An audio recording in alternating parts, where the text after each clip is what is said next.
Mbote nabino ba papa ba maman na bilenge o izali agence nabino Smart Consulting o izosa la bino musala ya kitoko. Tozana ba bourse d'études pour na bana nabino o ba kokende kotanga na étranger etc. yango ebimi papa maman milengela yaka na bureau pour na ko se renseigner pour na intérêt ya mwana na yo. Tozana bourse d'études pour la Tunisie, tozana bourse d'études pour la Chypre, pour la Biélorussie, la Ukraine. Pour la Union tozana posa ya osala tourisme na Schengen, na Canada, na États-Unis, na Turquie, boya tozosa la bino assistance visa na $500 ya pamba. Ata yo mutu oza commerçant, tozana posa okende kosomba biloko no na Turquie, na Chine. Vous avez posé au tour à Dubaï, il y a qu'un Smart Consulting, Tosalo Moussala, Yakitoko, nous avons toute une équipe de professionnels qui seront là pour vous assister. Le numéro de Suzanne AC, Bobin Abisso, Panaba, Union sur Balingi, Kukuta Nabisso, Bayan à bureau, Tozana, Commune Ningwala, l'avenue Nyangwe, numéro 269, arrêt à Sanef, référence Kin Marché. Bienvenue à tous. Smart Consulting, avec $500, on peut voyager partout dans le monde. Mercredi 14 octobre 2020, merci Nabino, merci la confiance. Vous avez la biso plateau de vérité à Mokolo. Merci parce que 10h, beaucoup de coaché le bossa poste téléviseur Nabino, braqué na Congo Web. Et puis 15h pour la rédivision, vous avez toujours même exercice. Merci la confiance, vous avez la biso. Mais au sein de Nabino, vous s'abonner et belé na page YouTube Nabiso Boébé, Télécamba Lotilik, autobéna courant, to éviter. Ce qui est comme un ennemi à la population, tu éviter pourquoi l'entreprise Oyo et à l'État, l'entreprise publique, ont communiqué autour de la rupture intempestive à courant à Kinshasa. Pour courant, tout le monde, on se retrouve dans la commune et Bélo, on a mon lit, le roi à porte à l'IF, on a des courriers à la rater. Tu remets tout dans point ni bazar communiquer. On a aussi une s'abonner Belé na YouTube, na biso qu'on permettre à temps réel, voilà dans un plateau de vérité. Minembwe qui dit vrai.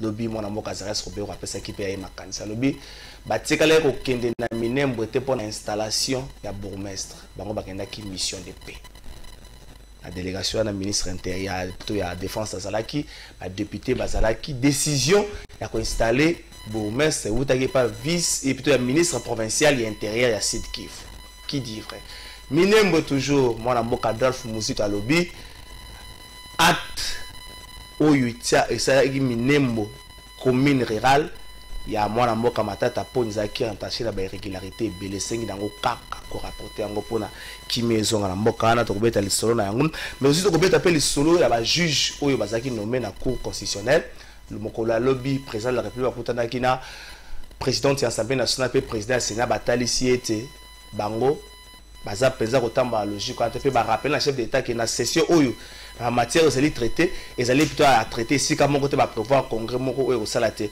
bato na batia mana kiti ya bokambi mais marche à la moko bongeza mokola lelo ba oti ko disperser en autre l'axabino quelques images quoi ba photo et il semblerait que Jeep ya Martin Fayulu ba toboli ba pneu to confirmer to bibe il semblerait to lokato vérifier après en autre benga bato bazaki censé ko na marche mais jusque là mutu moko taza ko yamba téléphone merci na confiance pour salibiso pour na débat là tout bon on a 3 personnes sur ce plateau dans le boko nanga ya mobile tout ça bon na mwana mboka Jimmy Kitenge un des cadres à peu perdre azako mata c'est comme attendre Jimmy Kitenge boni Malamu ndeko Kalafai, merci pour l'invitation, merci pour l'honneur au salibiso l'auteur le makambo ya mboka. Surtout la question les lois d'actualité, les questions de fond de Minembwe, la Cour constitutionnelle, et puis il faut vraiment déplorer le fait que la SNEL ne communique pas, la régie des eaux ne communique pas, Tozana Maïté, Tozana Couranté. Ceux qui sont même mandataires en son temps, Babanda Koussa Moussala Malam, Babanda qui communiquer quand il y a des problèmes, les lois communiquer, ça veut dire qu'il y a un problème. Raison pour laquelle il faut nécessairement qu'il y ait des mises en place des mandataires le plus rapidement possible parce que par exemple Moussa Malamuneto la mukara 3h du matin pour na mai courant coûte ezalarane les sous-souté ezalara sous pour charger ta téléphone faut que ngoluko yema masanga na bar de ba comment préférer ba pesa batu ya ba bar courant pour ba couper ça bango quelque chose biso ba oyo to vanda na banda ku moyen donc à quoi sert le facture à quoi sert plutôt le facture à un moment donné nous allons appeler notre peuple ba futara sous couranté. Pourquoi? Parce que ça ne se justifie pas les factures qu'on nous amène. Il y a le côté consommé. On ne paye que ce qu'on a consommé. Du moment où la population a consommé, pourquoi alors qu'il y a la facture? Ça, c'est de la malhonnêteté. Il y a l'État. L'État rose à la malhonnête à niveau ou alors l'État est complice, ou alors il faut sanctionner ce mandataire-là qui nous envoie des factures. Nanaza Pambara, on a comment dit correspondance officielle. Nasnel, na copie qui est ministre d'État. Je vais vous amener cette correspondance. On a beau être courant parce qu'on a consommé courant. Merci Ndeko Jimmy Kitenge, mon amboka Ben Chama. Bonio. Malamu mingite parce que Bimbo est bien té. Bandeko ba okamba biso a décidé ya ko exterminer biso. Baza vraiment na kati ya procédure wana d'entrée de jeu tant ozomona ndeko na ngai baza au pouvoir azali ko déplorer makambo yemo ko sala te. Ça veut dire que le pays a une panne. Alors tous observer bango jusqu'où ils veulent nous amener parce que tous à la malamu ndenge nini courant wana na éviter ndenge tous passer émission boy heureusement à YouTube et comment nango ceux qui combien de personnes ba ta la biso siko na minute yo Maï, n'en parlons même pas. Et puis, il faut maintenant voir le comportement des usagers de la route. Papa, nous vivons dans une bordel, permettez-moi le terme, je ne sais quelle mouche m'a piqué le dimanche, mais je vous assure, ça ne va pas. Donc, Bandero Kamba Biso, vraiment, a décidé, il y a déshumaniser Biso. Kolongola Biso qui bomutu. Tokoma, Oyo eza apparenté na mutu ba humanoïde moroboui. Et par rapport à cela, je crois que notre peuple qui est aussi assez mature comprend et est en train de côté. Il sait qui vient pour le populisme, il sait qui a la responsabilité mais qui ne veut pas assumer sa responsabilité et il sait comment il va rendre de compte à tout un chacun les moments venus. Merci Ndeko Ben Chaman, mon amboka die de ne kaninda bonio. Bote Kumu, merci mingi pour na considération au PC kobenganga le mokolo lelo na pesa makanisi pe ma yele na maizole kanamboka na biso. Premièrement, na kolobela mingi makambo ya insécurité na ville province ya Kinshasa, notamment dans un des quartiers chauds de la place, quartier Matonge za miroir ya ville ya Kinshasa. Bazo boma batu, bazo botola batu ba moto pas comme possible. Na habité commune ya Kalamu Bogoumé ça existaka. Commandant à la police au district Afuna, un sapeur bateli biso na tête ya commune. Donc il y a pas longtemps c'est samedi tu ko bomelenge mobali moko boy na Masasi juste na quoi avenue na ye par des personnes à main armée batwana babandwana baketi siko ba identifier bango te musika te kaka na quartier Matonge ba to siko bomelenge moi si moko ba étudiante na fleur d'âge yango na mutuna Gentini Ngobila, ministre provincial intérieur, général Kassongo, colonel Carl Lewis, J.C. Kadima, Moussana Bango à la Kanini, Naba Elimi Balé Torana Bango na commune à Kalam na niveau provincial, Géry Dikala, na Jean-Marie Lukulasi, malgré Yatika Cyprianae. Donc, nous sommes vraiment dans le plus vite que possible, enquête Salema, Baye Banako Kanga Bato, tout le monde a bateau, Basaki, et puis, ba sécuriser la population, Koulou ne komi Makasi, mettre ba mesure morobe pour batouana bazonga sina blokante ko botola batu ba moto à tout moment chaque fois kuluna donc tozo sanga pendant na bakonzi ya mboka baye bana kotala situation wana ezoleka na commune ya Kalamu plus précisément na quartier Matonge. Merci de côté de ne pas trop qui to côté la photo la consort nanga oyo totanga to alaki na ifasi que Rosen Kalafulu peut-être pour rejoindre tant que le bama loba elenge mwasi oyo to alaki na ifasi libabe na ye bomoni ye wana libabe na eto pe lisumu na mindo za ka poatu na ki chef de l'état na porte de presse au chef de l'état salaki question moko autour ya ba activité commerciale oyo certains officiers basala na partie est République démocratique du Congo na minute oyo ndeko moi sur Rosen Kalafula zo vivre na clandestinité pour moyen bimasusu libanda boezata sali directrice et information na Pôle FM na Goma donc azo vivre na insécurité donc clandestinité penzanda à côté sur ko ba côté finda moya bimezate to tombele makasi to banziete na lombango bakoluka pesa ekimia aza na makasi pe apa osa musana ndenge singeli avant na zwande ko bena bana ndeko Jimmy Kitenge. Est-ce que le loyo il faut kutelemela ba marche aussi longtemps ba tout le monde ba que marche eza marche moko pacifique ba kosimbelo ko moko te to mona ki bango pe basala ki marche na période d'état de choses bande ko la muka basala ki marche lo ka ba te buka kite lo ka ba te bunga kite mais ba komeli autorité na ndenge singeli. est-ce qu'il faut pas souka quand ndenge basuka ndeko boko ça c'est ba photo bo tshaba photo administration est-ce qu'il faut que basuka na niveau na que marche ba boy mais tango tu ba santé ba komi dati na balaba il faut pas les encadrer est-ce qu'il faut que souka na ba pratique oyo ba tno ba décrire ki banda kala o ba bazo mona za jipa Martin Fayulu moya ki tizate pour ba policier ba ceinturer un mot par rapport à ça est-ce que ba pratique il faut to continuer dans le long. Au solo lobby un mot par rapport à ça, je serais tenté d'aller au fond même il y a question autour de débattre les lots parce que la marche oui. Le fond de la marche c'est quoi? Bah marcher pour Nani. Pour Minembwe. Pour na Minembwe. OK. On marche pour Minembwe. La Mouka a marché pour na Minembwe. Ndeko, le commun de mortels, le Congolais averti à Yébiko, Minembwe c'est un coup des impérialistes qui passe par le Rwanda et qui veut mettre à genoux la République démocratique du Congo. Or, la Mouka au Bomoniwana. La Mouka a été créée où? C'était un mort-né. Qui a été créé où? Bafanda, 6 grandes personnalités à Mouka aspirant à devenir président de la République. Un d'eux est passé président de la République. Nakatikati na bango mundele. Nakatikati na bango mundele mutazo pe sa parrainage a créé la Mouka. Et je me rappelle encore le propos du président Félix Tshisekedi en son temps candidat président de la République. Il a dit ceci. Il y a des documents tout signé ou tout tangati. Kulutu nanga moko lobi nanga ki eloko oyo ezali pacte na biso ya franc-maçonnerie. Dites-moi la charte qui crée la Mouka. Les dessous de carte oh mundela tie la bango. N'est-ce pas que c'était pour aliéner le pays? N'est-ce pas que c'était pour vendre le terre? N'est-ce pas vrai? N'est-ce pas vrai Ndeko Kalafa, j'en arrive là. N'est-ce pas vrai c'était pour que bah revoir code minier? N'est-ce pas vrai que Martin Fayulu et sa bande babimisa qui est candidat unique bah pour mettre à Mundele que une fois au pouvoir nous allons changer ce code minier. Oh ezali œuvre ya nani ya ba nationaliste. N'est-ce pas vrai que ces gens-là étaient là pour aliéner le pays? Vous allez nous expliquer la présence de l'ambassadeur des États-Unis na Minembwe. Et comment se fait-il que Bino, vous êtes les sous-traitants des impérialistes? Or, les impérialistes nous amènent un coup. Il y a la Minembwe. Et puis, on va commencer les sous pour que Minembwe non, soutenez plutôt la position de vos amis les impérialistes. Cette marche n'a pas de fond.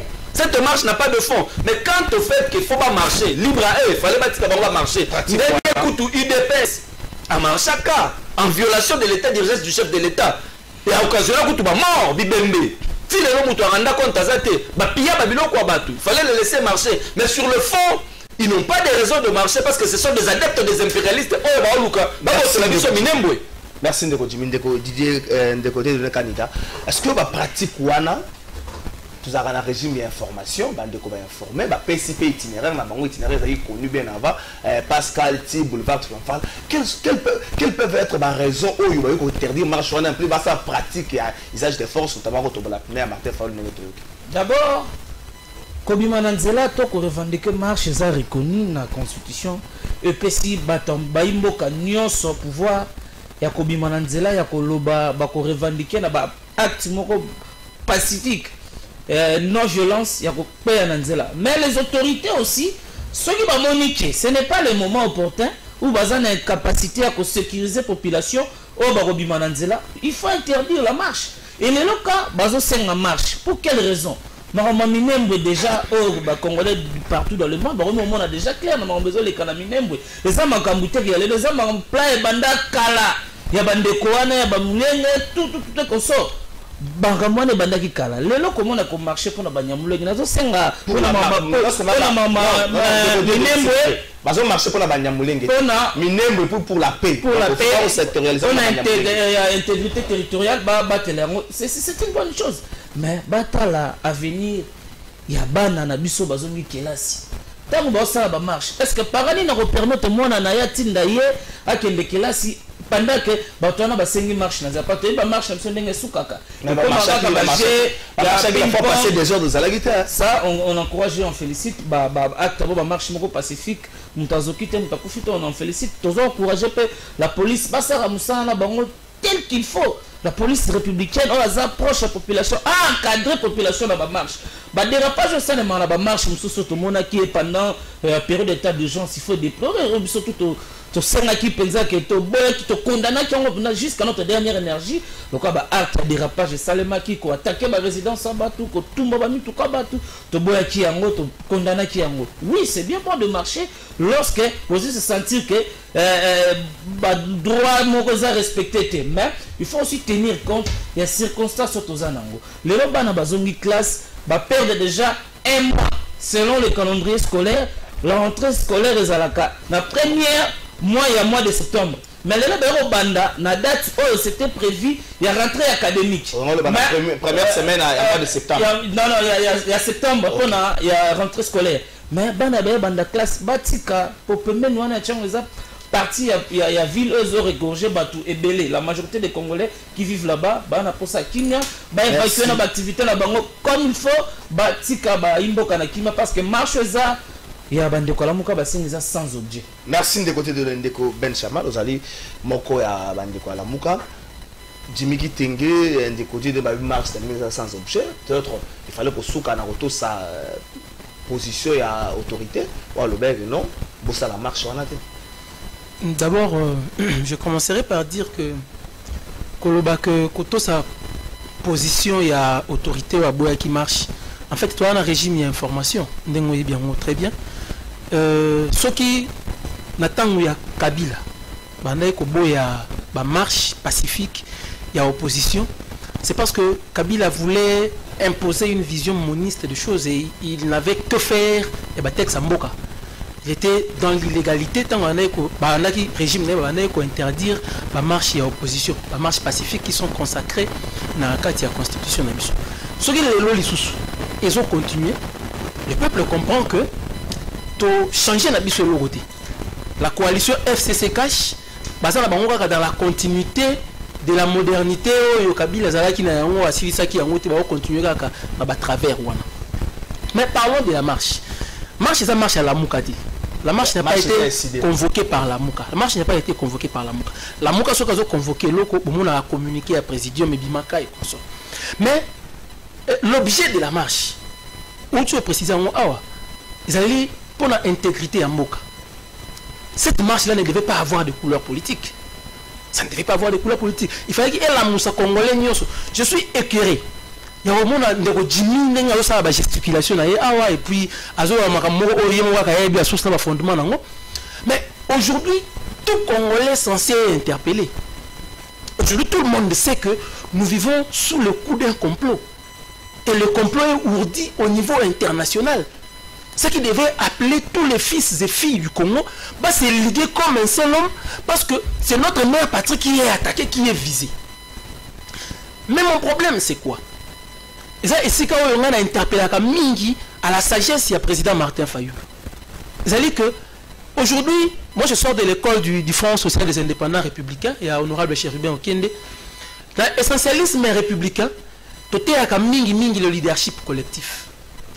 Leadership collectif, ça fait en sorte que tu peux avoir une vision, tu peux avoir une bonne idée.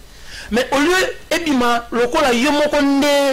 tête d'affiche, essayez un peu de mettre tout le monde d'accord pour qu'on comprenne le bien fondé de la chose et puis tomber ensemble pour tout la qui ça mais côté président Martin Fayulu a un peu na vitesse supérieure à Yemoko vivre en solo. Voilà, a vitesse à Yemoko à Angajaka, ce qui n'est pas bon. La marche, oui, mais on marche en face de qui pour réclamer quoi? C'est aussi une question. Et ce qu'on réclame, est-ce que vous pensez vraiment que nous l'obtiendrons seulement quand on marche? Ça aussi, c'est quelque chose à réfléchir. Ce qui peut concrétiser les lots en 2020, et maintenant déjà pour l'ambama depuis 2001. Cela veut dire que le laboratoire et les comploteurs, ils ont plusieurs tours dans leur manche. Biso siko ba congolais interpellation la biso au lieu de bimaka na balabala to na oganga lokala biso to linga moziki et que tout to ba bina na fanfare to bina et consort. Est-ce que c'est comme ça que nous allons détourner le complot qui est mené contre nous? Je ne crois pas. Donc aujourd'hui, moi j'appelle l'élite congolaise à pouvoir réfléchir sérieusement sur cette affaire des minimes, parce que vous savez quoi, Les gens qui subir ou bien qui vivre balkanisation. Mais ça peut venir 2 ou 3 générations après nous. Et quand nous disons, quand nous chantons chaque matin que nous, la République, nous léguons à notre postérité pour toujours. Cette postérité, quand elle viendra, elle trouvera un pays balkanisé. Qu'est-ce qu'on pensera des trésors Kalafaye? Qu'est-ce qu'on pensera de Jimmy? Qu'est-ce qu'on pensera de Didoli? Qu'est-ce qu'on pensera de Ben Channel? Vous imaginez? Alors, pour chuter, je voulais rassurer mon cher frère Jimmy. Jimmy, tu as allé à Kinshasa, Awa, Ayebi, Tangu, Joseph Kabila a banni pouvoir. Quand Joseph Kabila a banni pouvoir naïe, qui ont été le parrain de Joseph Kabila? C'est pas aujourd'hui qu'il va venir commencer à vociférer ici. Hein? Ayebi le parrain de Joseph Kabila. Tant que la Sun City. Communauté internationale de l'accompagnement de la transition, SIAT. Ils sont composés par qui? Ils étaient derrière qui pour soutenir le pouvoir de qui? Effort, et il y a leur élection.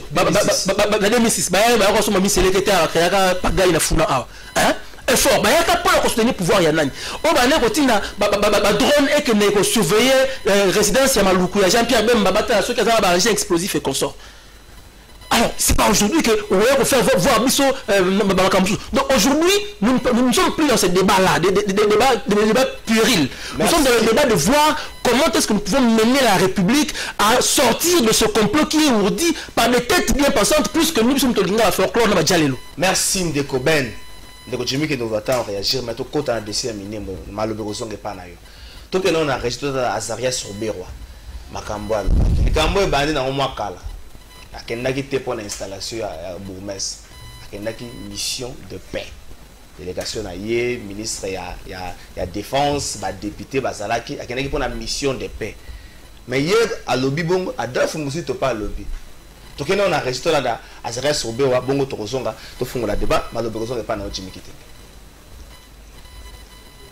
Mon terroir et la décision avait été prise au Conseil des ministres pour que justement nous allions à deux avec le ministre de la Défense et une grande délégation, plutôt pour des raisons de sécurité et de paix. Jamais, dans l'ordre des missions dont j'étais porteur, n'était question d'installer le bourgmestre, et jamais, dans les faits, je n'ai installé le bourgmestre. Mais qu'est-ce qui s'est passé alors? On vous attribue l'installation d'un bourgmestre dans la commune de Minembwe. Voilà. On me l'a attribué de façon extrêmement abusive et mensongère. Nous sommes à Minembwe avec le ministre de la Défense, mon collègue, avec le chef de l'armée et bien d'autres officiers, avec 10 députés nationaux, mais aussi avec le gouverneur de la province du Sud-Kivu et le ministre provincial de l'Intérieur. Alors, nous tenons des réunions sur le plan de la sécurité. Le bourgmestre de Minembwe fonctionne comme commune, comme bourgmestre depuis environ 2 ans. Normalement, il a été notifié par le gouverneur après sa nomination.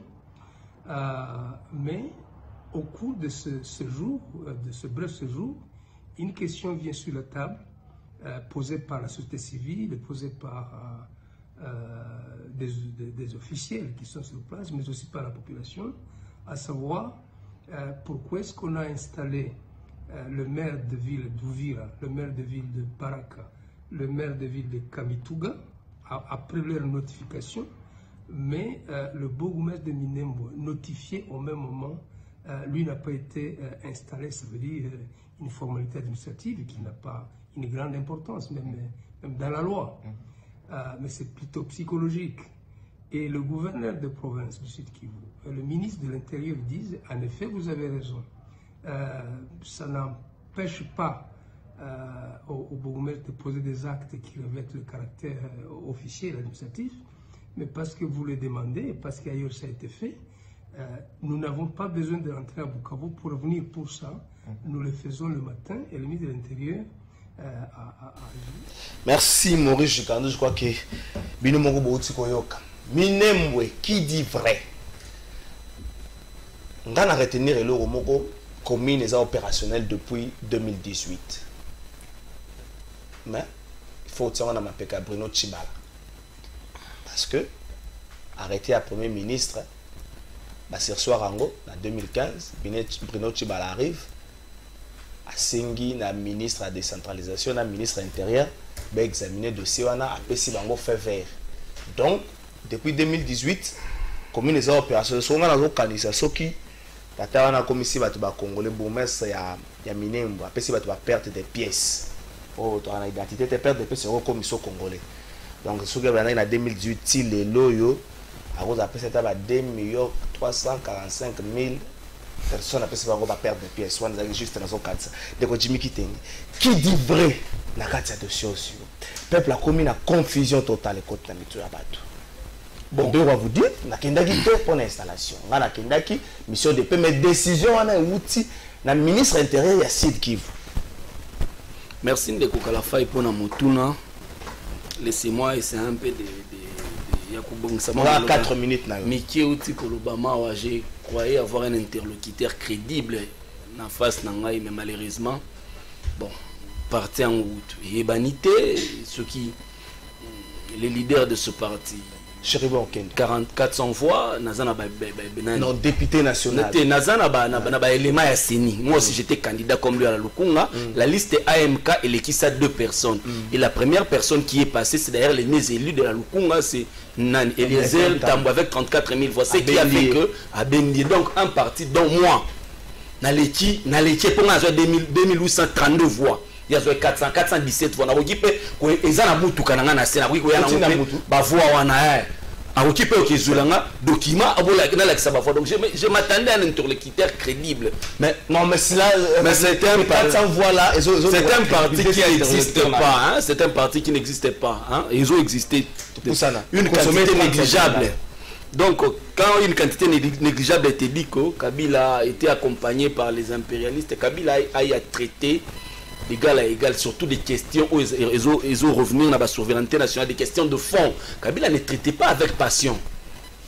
Quand il fallait dire non à l'ambassadeur de l'Union européenne, Kabila l'a dit. C'est que non, ou outrepasser la limite, ou violer la convention à Vienne, il faut qu'il y ait un ambassadeur de l'Union européenne, s'il vous plaît. Et quand il est en train de parler, Kabila Tangoyaka, Okende était aussi de l'autre côté. Et Okende, lui, ne vivait que de la file du fait Samba Kaputo. Une fois Samba Kaputo n'est plus l'homme, c'est effrité politiquement. Donc, quand on a une vision politique, on ne dépend pas d'une seule personne. Les Losogazate directement ou s'effriter complètement. Donc, c'est une histoire que je maîtrise parfaitement. Bien peut-être avec aussi coller. Donc, quand on Minembwe, c'est une question de fond. Oh, écoute, il fallait te le rendre 2 minutes, 4 minutes. Il fallait me 4 minutes. Mais, j'ai suivi religieusement Roubaix-Roi. Roubaix-Roi, au moins, Roubaix-Roi est du FCC. On a un PPR de FCC. Quand il faut parler pour nous, la casquette, on a comme un Congolais nationaliste. Roubaix-Roi, le Makambo Délé, Missous, il y a le Kouta. Non, Missous, il y a Solo. Il y a le Kouta. Il y a Solo, il y a le Kouta. Il y a Solo, le Bibou. Il y a le Kouta. Ndeko, tant que Roubaix-Roi le dit que non, Azo s'est victimisé par rapport à la communauté na bango. Non, s'acharner contre cette communauté. Par exemple, on dit que non, voilà, il y a les Ngwandi, na Centrafrique, il y a la Bangwandi, de l'autre côté, na Congo, na Congo, na Zongo, quelque chose comme ça. Et puis, il dit que non, na partage la frontière na Angola. Oui, tout ce peuple-là, Bazalaka, le long de la frontière, tout va dans la convivialité. Jamais aucun Ngwandi à Centrafrique qui a contacté Centrafrique, Bazwa Minduki, bah, il a attaqué Congo, bah, Congolais. Roubaix-Roi a parlé de sa communauté, mais il n'a pas évalué le mal que la communauté aussi a créé à certaines communautés. Oh, en paix. Ça, ce n'est pas être honnête. Et du fait qu'il s'est dit, pasteur, moi j'étais consterné, choqué. Touti San City. Accord à San City, il y a un chèque en blanc, tu peux sabatonner sur Abouma, Batuna Congo. Les RCD Goma, dont la plupart de ces gens étaient les Niamoulengi, bah, il y a une armée rwandaise. Nakisangani, les MLC, bah, armée ougandaise, bah, Boma, bah, Congolais. Mais tu peux ça parce que Kolimbisa, tu Limbisa, tu vas na Santi, tu vas na 1+4. Mais na 1+4, quelle est la communauté qui nous a posé énormément de problèmes? Malgré te répondre à caprice, vous vous souviendrez de Kunda Migu, de Bosco Taganda, de Viezere Kazarama, de Surutani Makenga et autres. Bosco Samba Kuna na CP qui a Rwanda Congolais pour talata bagalon et armée congolaise pour la caprice la bango tondima yango. Mais ce genre-là, malgré ton 1+4, malgré ton passé la vice-présidence, malgré ton passé la poste, ils ont recouru à l'armée rwandaise pour que les Congolais. Il y a ce communauté, la communauté, mais sans pour autant tenir compte du fait que la communauté Banyamulé qui va causer un problème de télé, tant qu'on va recourir à l'armée rwandaise dans la communauté musulmane. Ça, ce n'est pas honnête. Ça, ce n'est pas bien. Dans l'application à Makambo, dans l'installation ou dans l'application à arrêter, qui dit vrai? Au-delà, il y a d'abord arrêté. Quand il dit que Nakendaki, ça a été débattu au Conseil des ministres, c'est clair. Que le président dise que Naïba quitté, c'est faux. Le président était au courant qu'ils sont en train de partir. Il l'a dit au effort. Ça, ce ne sont pas mes propos, ce sont les propos de Roubewa. À l'Obi qui est pas pour l'installation. Ça a été débattu au Conseil des ministres. Cette mission était connue. Et quand il veut dédouaner l'ambassadeur américain, ça c'est du mensonge. L'ambassadeur Abatou, au-delà de sa bonne foi. La bonne foi de l'ambassadeur américain. Ce monsieur n'a jamais fait preuve de bonne foi dans Mbokanabiso. À tout ce monsieur, on va coloniser. Sous 30 secondes. Un des coups. Pour dédouaner l'ambassadeur américain dans ce coup-là, les observateurs avertis comprennent qu'il y avait un coup monté contre la République démocratique du Congo par cet ambassadeur. Oh, Kouane Bandi Bandakala, Kouane la création de la Mouka de Genève. C'était un coup monté. Dédouaner l'ambassadeur américain, c'est faux. Et que le président de la République puisse dire que c'est aussi faux. Roubewa a confirmé que le président a été au courant. Roubewa n'a pas été honnête quelque part dans ma propos. Et cette histoire de Minembwe, le président ne pouvait pas se limiter dans ma déclaration. Jusqu'aujourd'hui, le bourgmestre de Minembwe a contredit le président. Nous attendons un acte. Ou alors le président devait instruire le vendredi passé la première ministre va abroger parce que on a ni nani décret ne peut être abrogé par un autre décret. Ou alors requête dans le Conseil d'État parce que moi il y a Kaboun tout le monde a dit ah ouais bah quand ici requête dans le Conseil d'État maintenant pour la terre de Lumumba qui est l'eau. Merci. Merci. Ça c'est un problème.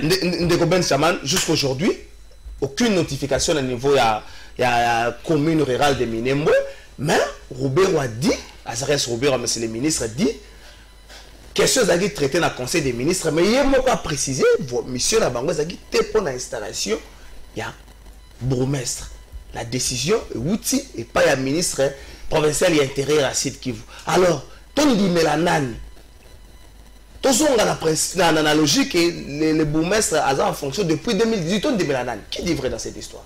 Merci na 4 minutes na ngaikaka na komeka un peu pour recadrer quelques inepties où il y a un plateau. On a un plateau de vérité. Hein? C'est aussi un plateau pédagogique où il faut se tenir pour se donner aussi de la valeur, de la crédibilité en face des gens qui nous suivent. Tant que Jimmy Kitenge, bon, je ne le suivais pas dans ces débats sur des individus. Hein? C'est une certaine classe de gens qui débattent sur des individus. Non, caricaturer donc de manière républicaine, hein, de manière républicaine sans rancune. Je suis prêt à coaider parce que moi j'ai fait le Sciences Po. Natangi nengenin ba calculaka ba bloka ba élection du plus fort reste et consort. Ceux qui ont bon voté, tangu ba invalida ka l'honorable Chérubin Okende, ba ngaba revalider souté. Donc, ce sont des débats, des caniveaux qu'on ne peut pas y entrer. Mais l'essentiel dans ce que nous disons, par rapport à Minembwe, c'est un débat que nous devons dépassionner. J'ai dit d'entrée de jeu ici que c'est un complot ourdi depuis longtemps. Ici, comme il bimisa, effet, signe avant-coureur. Il y a plein de gens qui on peut tout dire que ça n'ont été que ça qui n'ont sozi na écoute ndemutazala qui wana il y a la olala na ndaku et consort parce que moi je me plains il fallait ça nga vieux mendende à l'obélela yi alga l'obélela bien comment ça alga l'obélela bien parce que vieux mendende il s'est dit que non il a qui n'ont obéi roité c'est son jeune frère oza kuna ndemut représentant qui est kuna donc mais le problème reste entier c'est que il y a un complot. Il faut que l'élite congolaise puisse prendre conscience. Et ça, on ne parlera pas de ça ici. Ça ne sera pas avec nos passions ici que non. Il faut faire appel au cerveau. Calmement. Bato a bandi planning depuis quand? Et lorsque le cerveau est infiltré? Voilà pourquoi. Moi, je dis même que commission président de la République a en place il faut vraiment commission vraiment tamis à jeter. Il y a blague parce que nous avons l'infiltration à niveau exagéré que on ne sait même plus qui défend les intérêts du Congo maintenant. Congolais n'a pur sans trésor qu'à la faille, mais tiens la terrain à nous bêter contre les intérêts du Congo. Car parce qu'il doit plaire par diallolisme à une autorité morale, à un maître à penser, à un gourou quelque part. Vous imaginez. Voilà comment le pays est infiltré. Alors, il faut être dépassionné des baos. Tous on a vraiment le pied sur terre. Bino ba journaliste. Biso ba leader d'opinion. Biso peuple. Pour comprendre que c'est le Congo qui est en jeu. Tu gagnes une minute. Alors, le Congo même est en jeu. La solution est nous savons à dire. Landa ba rwandaise, landa ba médias internationaux, au tir au monde a été siganimi, ba tuana ba comploter, wala ba vandi bo na plateau TV, ba nous on peut ça na ba idée. Mais ça non c'est là. On peut ça na ba idée, c'est pas ça un problème dans zone sur 30 non, sur 30 secondes. Mais un certain peuple c'est que la mousseka na ba plateau ya boy. Tant Jimmy qui tenga beli mboka lumba mutu moko côté moko azaki na information de manière comprendre mboka lumba sali nini mais expliquer te moni ndenga za na so itoke bo mboka lumba ko tika landam muta lamuki to interdire ngote non to non na bito interdire ngote na lobi boyi il faut to ba ndenga nini ko sectoriser ba réflexion. L'élite doit aussi réfléchir, c'est lui qui doit donner la communication, c'est lui qui doit informer, doit aussi faire sa part. Mais moi je m'accroche d'abord la première étape. La première étape, c'est que ces gens sont allés déjà très loin avec leur complot. Soit nous continuons qu'on a ciment. Parce que qu'est-ce que nous faisons, nous les Congolais? Nous ne faisons que la réaction. Tout le monde peut action, tout le monde c'est la réaction. La réaction. On n'a pas la capacité, il y a projection, on a la capacité d'anticiper, on a la prospectivité. Rentrons maintenant. Namona, une commission congolaise mise en place. Diaspora, la Mouka, FCC, Cash, les savants, te vanner, te réfléchir comment dérouter plan Oyo. Pour la génération la bisoté, pour la postérité. Merci Ndeko Ben, Ndeko Dieudonné, Ndeko Ben, Ndeko Jimmy, balobi presque l'air au moko, mais Ndeko Ben a ceux qui n'a aspect moko. D'abord, c'est là s'il vous plaît, à ceux qui n'a aspect moko, et c'est une élite avant de réfléchir, parce que complot et bandit les autres complot bandit moi musique mais avant élite avant de réfléchir et c'est la vraie information et ceux qui diagnostiquent ça bien posé traitement pe ko za malamu te. D'abord ba téléspectateurs bango moko baza témoin ba moninde ba kabiliste mi balé bazo potana bango na bazo luka ba justification makambo ya minembwe tinde bandit tinde le lezui et comme en plein moko mususu. Je me pose la question de savoir avant comme une installation, le bourgmestre wana ya Minembwe nani anomaki. C'est par là aussi il faut commencer. Tout fandi ya be bourgmestre na déjà installé nani anomaki. Tant bazolo ba décret le bito landi point de presse de komuzitu. Ndenga zo kumbimisa na makambo wana bike makambo wana tikala ki koyeba ngoto to ka susunde ko rubeur ndenge azoboya ka kendaki ko installer te présence na yo ngendaki pona nini na kenda pona en tant que ministre de décentralisation. Présence na Yowana, na ministre de la Défense nationale, na chef d'état-major, na ambassadeur américain. Et ça là qui pensa, il est pas ça qui pensa, et là comment il y avait un plan, il y a des comment balingi bazo parti mo ya mboka en otage. Là aussi tout moni bande ko na bazo réclamera mabele ba création. Il y a pas commune les alika ya Minembwe, il y a eu plus de 300 communes qui ont été créées, mais pourquoi seulement il y a Minembwe besoin qu'elle est plus vite que par rapport il y a le mususu. Il n'y a pas longtemps, tout le monde n'a plénière passé, tout le monde va député. Non à la balkanisation, va député, va ça l'activisme, la carte de institution. Or, ils ont le pouvoir. Il y a combien ils sont ministres. Député Moura Bengi, c'est déjà Moïse Dozang, je crois. Mais non, mais moi, c'est celui-là, il faut encourager Moïse Dozang. Avant, Bengi, c'est député, tout le monde, il y député spectateur, na Samir National, na kosa ba spectacle d'abord ko la kisaka battre comment va ça comme ça là dengeni. Oh, peuple atina bona maka mususu. Donc, il faut bah peuple congolais nyonso baeba et makambo ya Minembwe ezali dossier moko très compliqué bandi lelo te ezali makambo bandi kala lelo ndo siko bakomo luka siko ba matérialiser ngo heureusement le chef de l'état a suspendu l'installation, on a créé commission balande la commission là non originaire on est donné zela na otikelo maloba chef d'état a suspendre ngo mais tango bourgmestre a une notification mon côté à suspension ce que ça la suspension est tel gars il solo azo continuer comme ça musalati non le chef de l'État faut instruire le ministre. Non, mais ça doit aujourd'hui ça fait une semaine. Le ministre d'abord l'intérieur et puis Premier ministre, il est décret permet puis la nomination à bourgmestre. Avec l'État, ça va arriver. Bourgmestre a demi de ses fonctions. Kakandenge, Mokonzalobaki, Yangwana, Pepe Congolais, Sofoba, Bakemaka, Minembwe, ça n'a rien à voir avec l'actuel chef de l'État. Et puis, absence, il y a ministre et intérieur, place Wana. Qui justifie son absence dans le bloc, qui tourne la campagne à paix. Mais, subitement, tu vois, mon installation à Bourgmestre. Tu l'as dit, Robert Alobabi, il y a une installation à Bourgmestre. Maintenant, la question se pose. Le Bourgmestre là, bandé déjà Moussa depuis 2018. Nani Anouma qui est. Il était nommé par qui? Par quel acte? Et puis, Kolomwana, présence, il y a Mike Hammer, ambassadeur américain, il y a installation à Bourgmestre. Installation. Qu'est-ce qui justifie la présence de Mike Hammer na installation à Bourgmestre? Yangwana, peuple congolais de partout, baza, baebake, mabele à Congo à côté kate.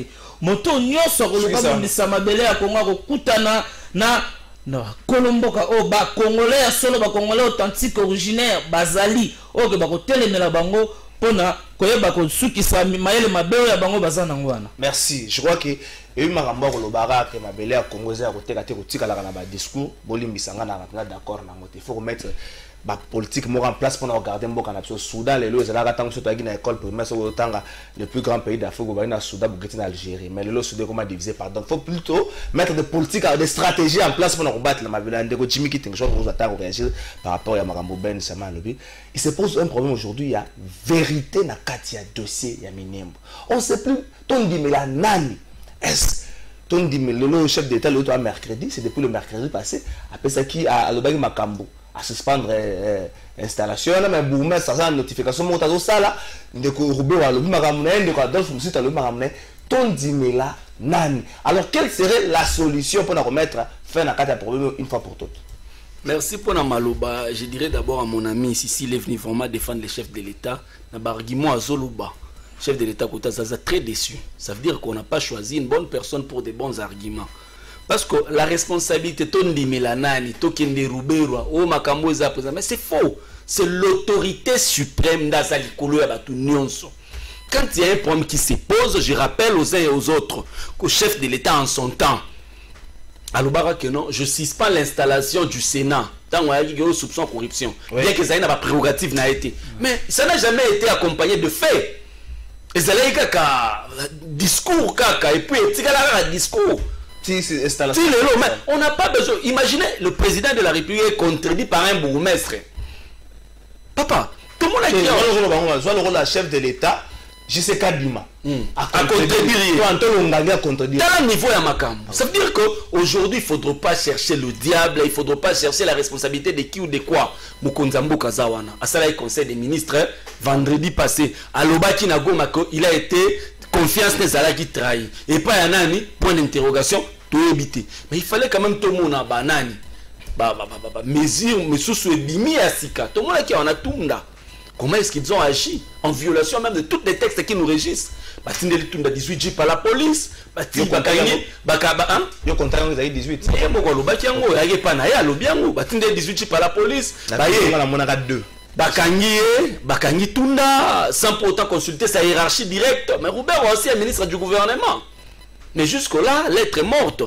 Quand on veut justifier la présence de l'ambassadeur américain par des autorités de la République, c'est quand même aberrant. Et on s'est choqué par l'esprit, la mission nationaliste. Et on s'en a bien été. Quand on a le bic non à proposer la solution, le bic non, il faudrait revenir banani. Leader d'opinion, on s'autoproclamait dans un plateau de télévision, leader d'opinion, on peut se réveiller un bon matin, on a un plateau, ou comme leader d'opinion, leader il y a opinion, nini, bazalaka wapi, message dans le kakawapi, opinion captivera pendant qu'on a la partie, à siège chez Salagate, président est parti, Aza élu, donc on devient leader d'opinion, leader d'opinion, non, soyons humbles et modestes. Merci. Pour chuter les lots oyo, toke par 4 chemins, toke nekoluka, musika teo, musito salaki matata lobaki nani alobaki te. Ou alors le gouvernement attaque cette décision dans le Conseil d'État, ou alors instruire tout simplement Premier ministre à la mesure conservatoire ou à abroger ou à rapporter décret c'est simple. Si seulement et comme il y a pour créer ma commission, ça veut dire que par exemple la brèche dans Makambouana, ça veut dire que les autorités de la République ne sont pas disposées à résoudre des questions. On a entendement la biso zali. Merci. De Robin Chaman, une minute na yon de côté de nous changer thème. Vérité ça passe dans le Cameroun. Est-ce que la solution est d'aller soit qu'on abroger, soit qu'on rapporte, ou encore qu'on attaque des décisions dans le Conseil d'État? Merci. Dans 30 secondes. Jimmy Kitenge, je crois que pour permettre d'utiliser phrase que moi, insuffisance c'est ça. L'information. L'information. Moi, insuffisance c'est ça l'information. Moi, déjà, Trésor Kalafay, Materazzi, Aouti, Koyebisayo. So, on pose la question. On ne connaît pas à demander. Et puis, un leader d'opinion, ils ont monté devant 50 000 personnes à l'Obati. Quand tu sais convaincre 2 ou 3 personnes, va comprendre l'idée na you. Tu as déjà une opinion que tu peux te faire fabriquer. Non. Quel est pour vérifier la dictionnaire? Quel est pour vérifier la mauvaise conception des leaders d'opinion, papa? Merci. On ne peut pas se proclamer leader dans la plateau. Quand vous parliez, je ne parlais pas. Deux personnes quand vous parlez, quand vous parliez, je ne parlais pas. S'il vous plaît, vous appelez moi si moi. Et ça, la rabis au pas si on doit encadrer la population. Na yotori pas à encadrer la population. Tout le monde a ramou, tout le monde a na battu tenasima à s'autoproclamer. Je suis un professeur d'université. À mon niveau, tout le monde a l'obligé. Ma mère est prof dans le quartier. Et qu'on s'allait bien. Prof Achido. Et qu'on s'allait bien. Merci. Continue. On ne connaît pas à demander. Et puis, donné, le vrai kabiliste nouvellement recruté est très zélé sur ces plateaux. Il ne faut pas qu'on mélange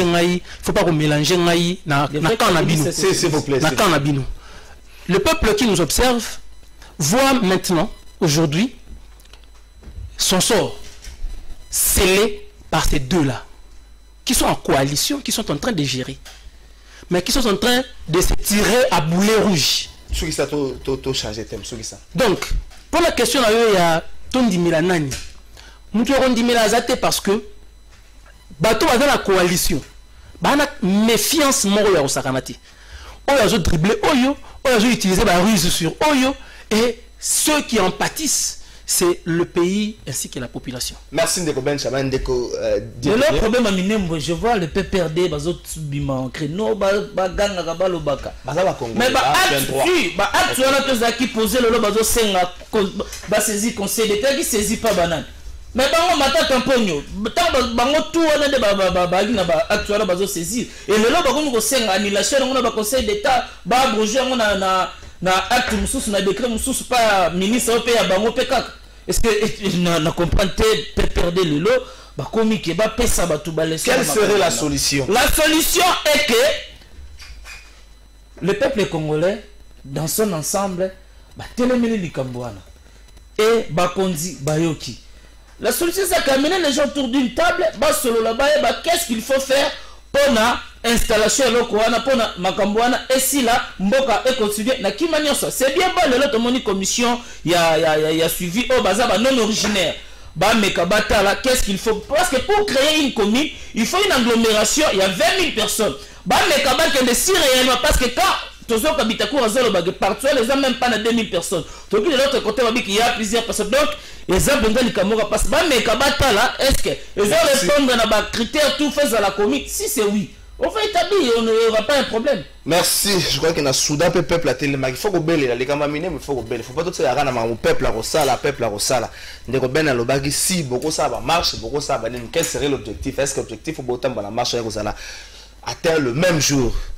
L'Ikambouya, nomination à niveau de magistrature. Lobby, président et Assemblée nationale, président et Sénat, un chef de l'État. Mais bataille ici. C'est le bango, la irrégularité entre chaque nomination d'appareil judiciaire. Mais l'expliquer dans mon compte, dans la matière où a prévu à débattre dans la session, et si comme moroté, ils a prévu, ça la congrès moko où il y a quatre nango ba nouveau juge ba kozala installé. Est-ce que tu continues la phase yango ya crise de coaching o ba nso ba ya ko ba nso ba kangela yango da boue et ko ya to ba nso ba e ko zo ya te mais est-ce que tu continues la phase yango te? La question elle est tellement pertinente. Tu vas répondre non rapidement. Mais avant on a dit acte prise par les PPRD en son temps.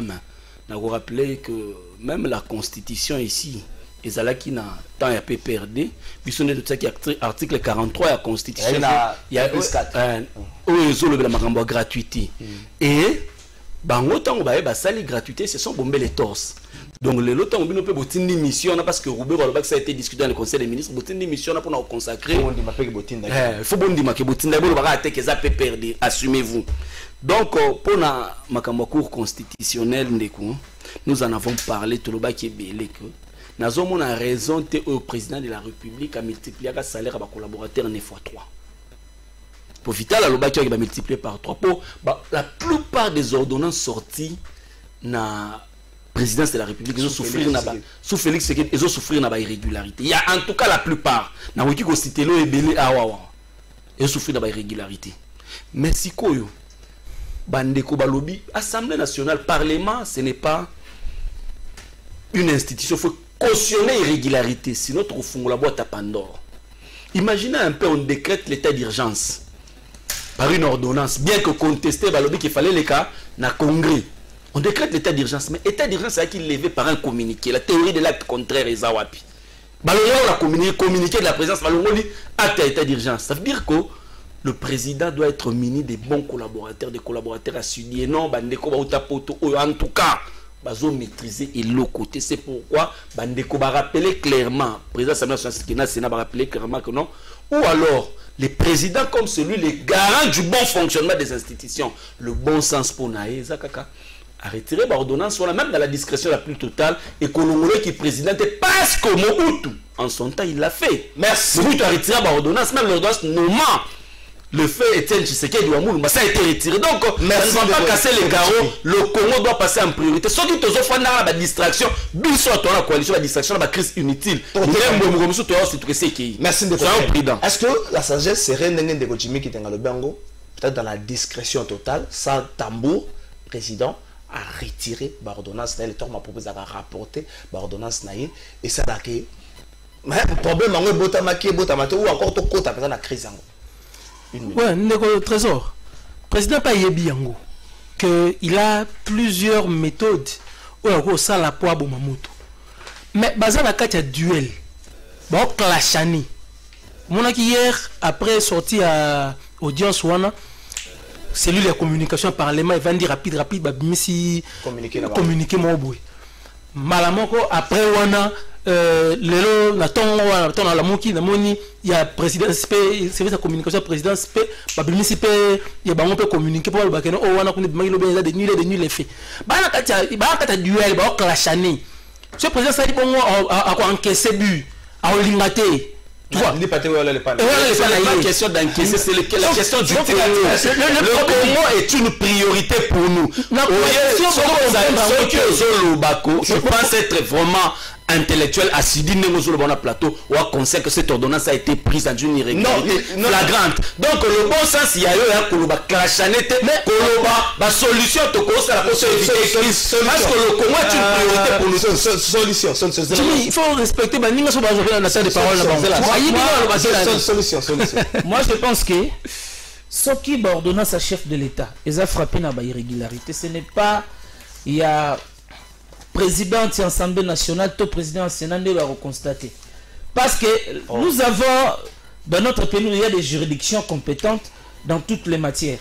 Ce que c'est qu'ils ont frappé, soit dans la constitution, mais il y a le parquet général près la Cour constitutionnelle, arroser la vie à Moutouté pour assigner Parlement va déférer chef de l'État devant juge naturel Naye pour entamer poursuite. Ce qui va actualiser la irrégularité de Bazoloba. Mais pas saisir le Conseil d'État pour l'annulation de ces actes. Mais juge Joana ne va pas comme ça.